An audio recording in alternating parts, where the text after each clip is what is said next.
माझा मन घेतला मोबाईल लावते तुला फोन. खरंच जर हिला इमानदारीनं देवाचा नंबर मिळाला, तसा देवाचा नंबर मिळत नसते. हिला जर देवाचा नंबर मिळाला तर दिवसातून किती फोन लाईनो. बरं एवढी होती थांबना.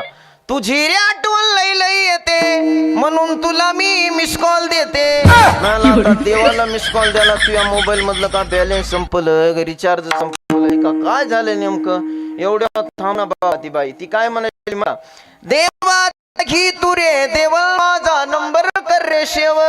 मला आता देवाचा नंबर शेव करायला तुला देवाचा डीपी बघायचा आहे का, देवाचं स्टेटस बघायचंय.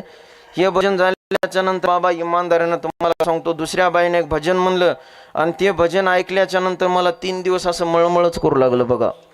त्या बाईनं भजनच म्हणलं, कसं म्हणलं सांग का, पार्वती महादेव संन्याशी कसं झालं गणपती.